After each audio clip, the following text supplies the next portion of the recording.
Indian education system లో కొత్త మార్పులు జరగనున్నాయి. ఈ మేరకు కేంద్ర ప్రభుత్వం నూతన విద్యా విధానం పేరుతో చట్టాన్ని తీసుకొచ్చింది. అందులో ఉన్న మెయిన్ పాయింట్స్ ఏంటి, వాటి వల్ల ఏమైనా ఉపయోగాలున్నాయా, మార్పులేంటో ఈ వీడియోలో తెలుసుకుందాం. న్యూ ఎడ్యుకేషన్ పాలసీ ద్వారా పేదల భవిష్యత్తు మారుతుందా? ఏ మారుతుంది, బి మారదు, చెప్పలేం. చదువు అంటే ఇలా ఉండాలి అంటూ మేధావులు తరచూ చెప్పే పరీక్షా విధానం, బోధన పద్ధతులు, సిలబస్ గురించి న్యూ ఎడ్యుకేషన్ పాలసీ డాక్యుమెంట్ లో చాలా చెప్పారు. అంతర్జాతీయ స్థాయి విద్య, భారతీయ విలువలపైన ఫోకస్ చేశారు. పరీక్షలు, సిలబస్, కోర్సు నిబంధనలు సులభం చేస్తామని చెప్పారు. అయితే కోర్సు నిబంధనలు సులభతరం చేసినంతగా పరీక్షలను సులభతరం చేస్తే మార్కులు వేసేవారు చేసే దుర్వినియోగాలను అరికట్టడం ఎలానో ఇక్కడ చర్చించలేదు. విద్యలో రెండు ముఖ్యాంశాలుంటాయి. ఒకటి అకాడమిక్, రెండు అడ్మినిస్ట్రేటివ్. అకాడమిక్ అంటే చెప్పే పాఠాలు, పరీక్షలు, విధానం వంటివి. అడ్మినిస్ట్రేటివ్ లేదా సిస్టమ్ అంటే కోర్సు కాలం, మధ్యలో మానేస్తే ఎలా, స్కూలు పెత్తనం ఎవరిది వంటి అంశాలన్నీ వస్తాయి. తాజా పాలసీ అకాడమిక్ అంశాలను టచ్ చేసిన సిస్టమాటిక్ మార్పులపై ఎక్కువ దృష్టి పెట్టింది. ఒకప్పుడు కేంద్రానికి సంబంధం లేని రాష్ట్రాల బాధ్యతగా ఉన్న విద్యను ఇందిరాగాంధీ రాష్ట్రం, కేంద్రం ఉమ్మడి వ్యవహారంగా మార్చారు. ఇప్పుడు ప్రధాని మోదీ పూర్తిగా కేంద్రం చేతుల్లో ఉంచేలా కొత్త పాలసీ సృష్టించే ప్రయత్నం చేస్తున్నారని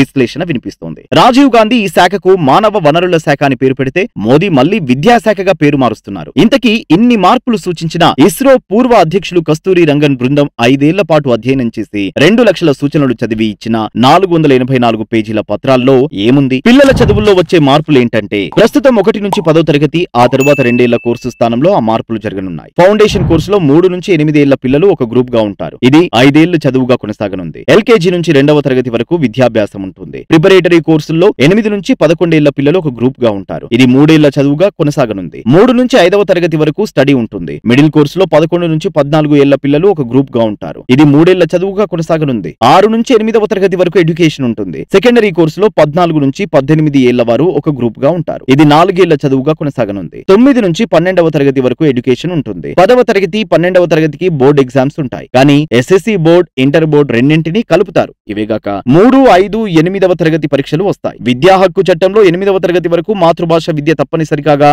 ఇందులో 5వ తరగతి వరకే చేశారు. ఇప్పటి వరకు 6 నుంచి 14 ఏళ్ల లోపు పిల్లలకే తప్పనిసరి విద్య ఉండేది. ఇప్పుడు 3 నుంచి 18 ఏళ్లకు పెంచారు. దీనివల్ల కొత్తగా 3 నుంచి 6 ఏళ్ల మధ్య వయసున్న పిల్లలు, 14 నుంచి 18 ఏళ్ల మధ్య ఉన్న పిల్లల విద్యకు ఏర్పాటు చేయాల్సి ఉంటుంది. దేశమంతా ఉత్తరాది తరహాలో ఇంటర్ను 11, 12 తరగతులుగా వ్యవహరిస్తారు. 6వ తరగతి నుంచే వృత్తి విద్య అందుబాటులోకి వస్తుంది. 2025 నాటికి 5వ తరగతి దాటిన అందరూ అక్షరాస్యులుగా ఉండాలి. 2030 నాటికి 3 నుంచి 18 ఏళ్ల వయసులో ఉన్న అందరికీ ఎడ్యుకేషన్ ఉండాలి. 2035 నాటికి ఉన్నత విద్య చదివే వయసు ఉన్న వారిలో కనీసం సగం మంది అయినా కాలేజీలు, యూనివర్సిటీల్లో చేరేలా చూడాల్సి ఉంటుంది. ఉపాధ్యాయ శిక్షణ, వారి అర్హతలు జాతీయ స్థాయిలో నిర్ణయించడం. 2030 నాటికి 4 ఏళ్ల బీఈడీ కోర్సు అందుబాటులోకి వస్తుంది. ప్రధాని అధ్యక్షతన రాష్ట్రీయ శిక్షా ఆయోగ్ ఇన్ని విభాగాలుగా ఉన్నంత మాత్రాన ఇన్ని స్కూళ్లు రావు. ఉన్న స్కూళ్లే తరగతులను పెంచుకుంటాయి. జూనియర్ కాలేజీలు కావాలంటే 9వ తరగతి నుంచే మొదలు పెడతాయి. హై స్కూళ్లు 12వ తరగతి వరకు పెంచుకుంటాయి. చూడ్డానికి ఈ మార్పులన్నీ చాలా గొప్పగా కనబడుతున్నాయి. వాటి సాధ్యాసాధ్యాలు, వాటి పర్యవసనాల విషయంలో మాత్రం భిన్నాభిప్రాయాలున్నాయి. ఉన్నత విద్యలో వచ్చే మార్పులేంటంటే,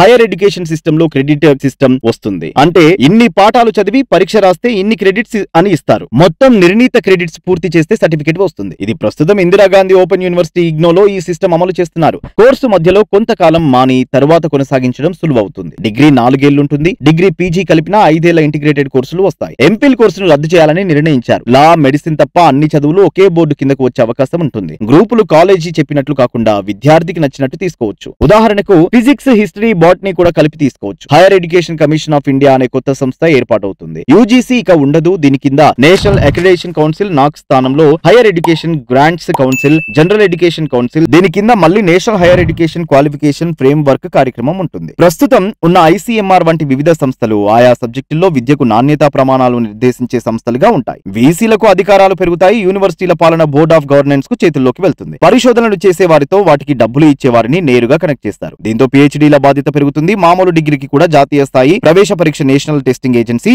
నిర్వహిస్తుంది.